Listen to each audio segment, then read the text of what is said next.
Sam Allardyce will be sacked as Everton manager within the next 48 hours.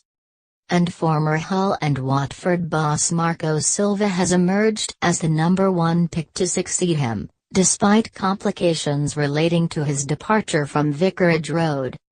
After weeks of uncertainty over his future, Blues owner Farhad Moshiri will finally pull the trigger on the manager he hired only last November in a desperate attempt then to stop the club's slide into the relegation zone.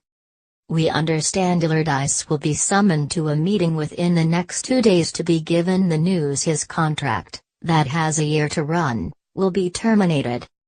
The veteran boss himself read the writing on the wall last week, when he admitted that far from being confident he would be in charge next season, as he had always previously maintained, the signs were that he had lost the confidence of the Blues board.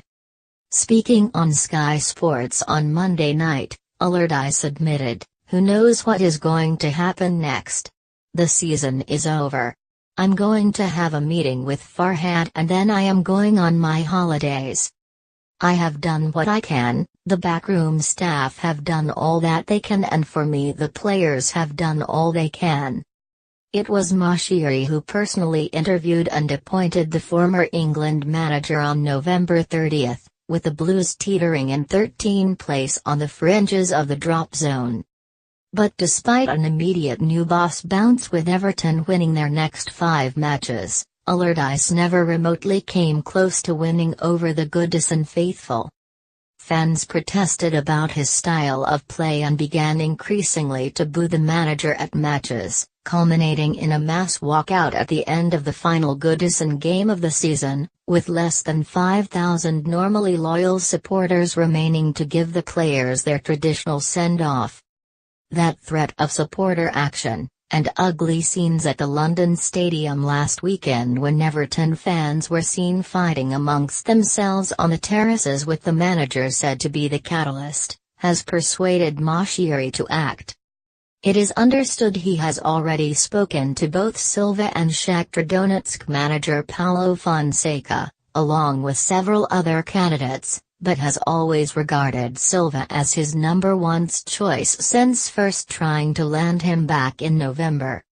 The 40-year-old was sacked by Watford in January when results dipped following Everton's approach in January. At the time, the club issued a statement blaming that approach for their decision to replace Silva. The club is convinced. Had it not been for the unwarranted approach by a Premier League rival for his services, we would have continued to prosper under his leadership, the statement read.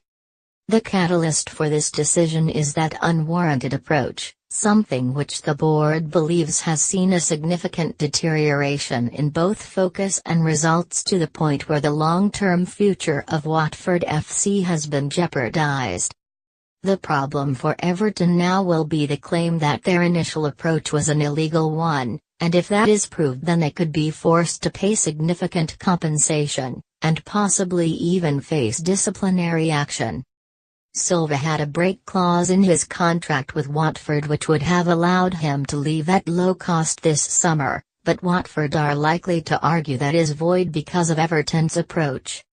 Moshiri will attempt to negotiate a solution with the Premier League club, and that could be completed in the next few days. Only if that proves impossible will he turn to Fonseca. The sacking after just 5.5 months comes as a low point at Goodison following Moshiri's takeover of the club. He had originally allowed chairman Bill Kenwright to guide the day-to-day running of the club, but has increasingly moved the operations away from the former owner and chief executive Robert Elstone, with neither thought to be involved in the decision to hire or fire Allardyce. Instead, Moshiri has called on the wisdom of new advisors, with football deal-maker Keith Harris thought to be in line to take a position at the club in the coming weeks, amid rumors that Kenwright could depart. Fans have already grown weary of the lack of direction of the new regime following years of stability if not financial muscle, and Moshiri knows he can make no more mistakes with his next appointment.